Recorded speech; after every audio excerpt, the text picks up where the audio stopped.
The spaceship Ivana was vast, a labyrinth of steel and flickering lights. Kyla, a captive of the ruling Kryptonian race, knew only its cold, metallic heart.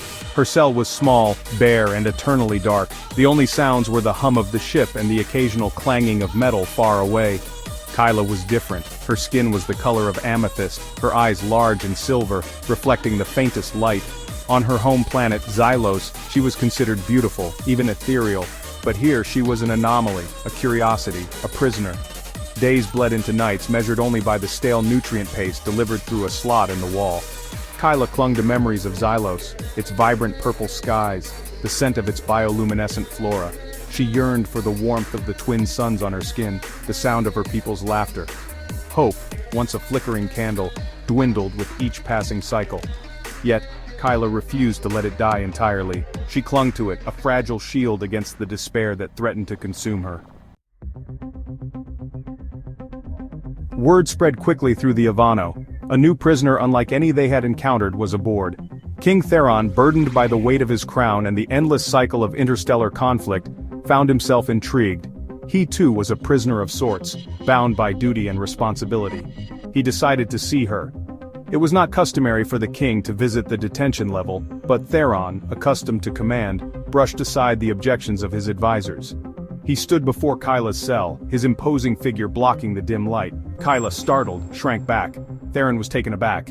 He had expected fear, defiance even. Instead, he saw vulnerability in her eyes, a flicker of something akin to hope.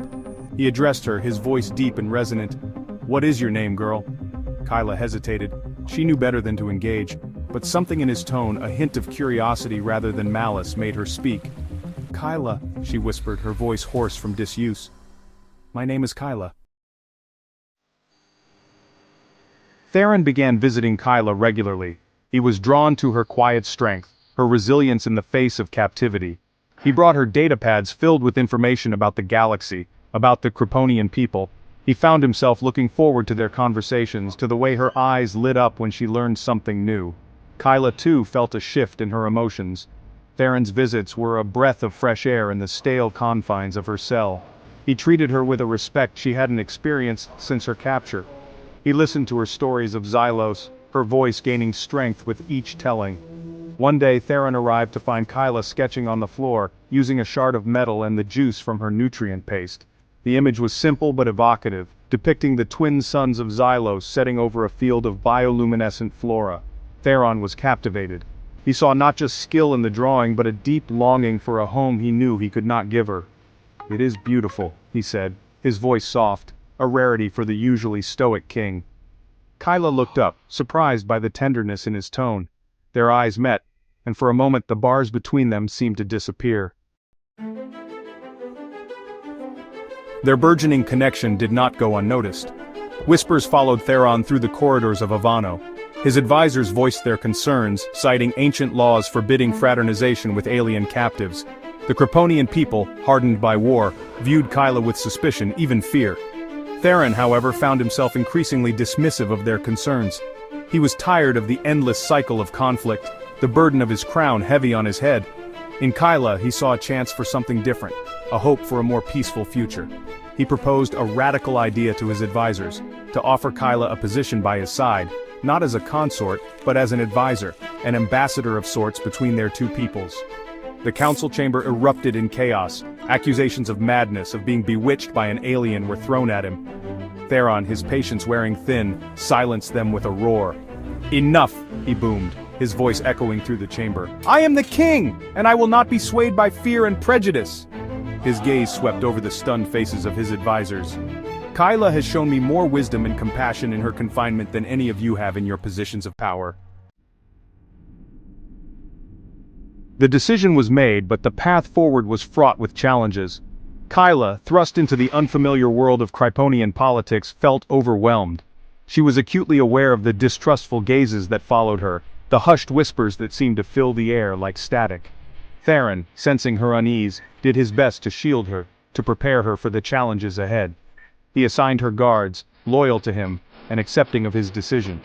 He introduced her to trusted advisors, those who saw the wisdom in his choice, who recognized the intelligence and compassion that Kyla possessed. Yet, despite his efforts, Kyla felt the weight of her new position. She was no politician, no diplomat. She was a captive, torn from her home, thrust into a world she never sought to be a part of. The fear was still there, but it was overshadowed by a growing sense of responsibility. She had a voice now, a platform. She could use it to speak for her people, to bridge the chasm between the Kryptonians and the countless other species they had encountered in their relentless expansion. The path ahead was uncertain, but Kyla knew she could not squander this opportunity. Time, the ever-flowing river, continued its relentless course. Kyla, with Theron's unwavering support, blossomed in her role.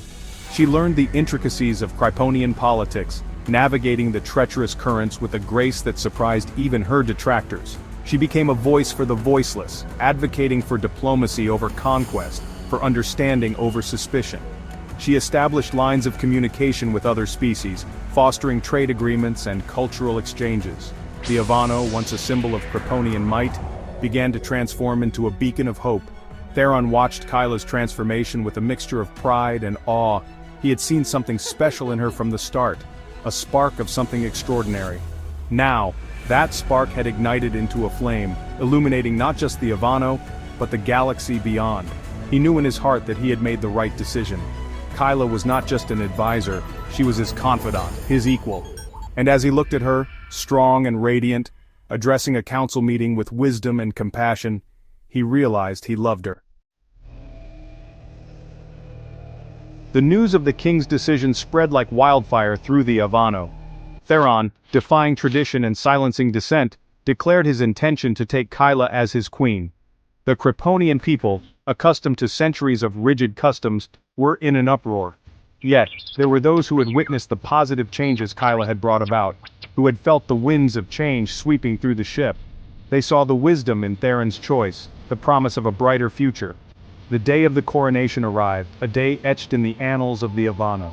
The grand hall was adorned with banners of both Krypton and Xylos, a testament to the union of two cultures. Kyla stood beside Theron, her amethyst skin glowing in the soft light, her silver eyes reflecting the hopes and dreams of a people yearning for change. Theron, his voice filled with emotion, placed the crown upon Kyla's head. It was a crown unlike any before it, forged from Kryptonian steel and adorned with Xylosian crystals, symbolizing the harmony he envisioned for their future. Kyla embraced her role as queen with the same determination and compassion she had shown as an advisor. She worked tirelessly to bridge the gap between the Kryptonians and the species they had conquered, establishing embassies, promoting trade, and fostering cultural exchange programs. She understood that true peace went beyond treaties and alliances. It required understanding, empathy, a willingness to see the universe through the eyes of others. She established schools dedicated to teaching Kryptonian children about the diverse cultures of the galaxy, instilling in them a sense of wonder and respect for those different from themselves. She reformed the Kryptonian judicial system, ensuring fair treatment for all, regardless of species or origin. She implemented social welfare programs providing for the sick, the elderly, and the less fortunate. The Ivano, once a symbol of Kryptonian dominance, was becoming a beacon of hope, a testament to the power of unity and compassion. Years turned into decades. Kyla and Theron ruled together, their reign marked by peace and prosperity. The Ivano, no longer a warship but a vessel of exploration and diplomacy, traveled the galaxy, forging alliances and spreading a message of unity. Kyla, the once captive alien girl, had become a symbol of hope, her name whispered with reverence throughout the stars. She had shown the galaxy that true strength lay not in conquest, but in compassion, that true power resided not in might, but in understanding.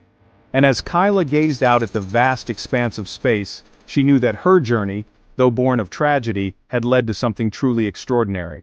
The legacy she would leave behind was not one of power or conquest, but one of hope, a testament to the boundless potential that existed when different cultures, different species, came together in the spirit of unity and understanding.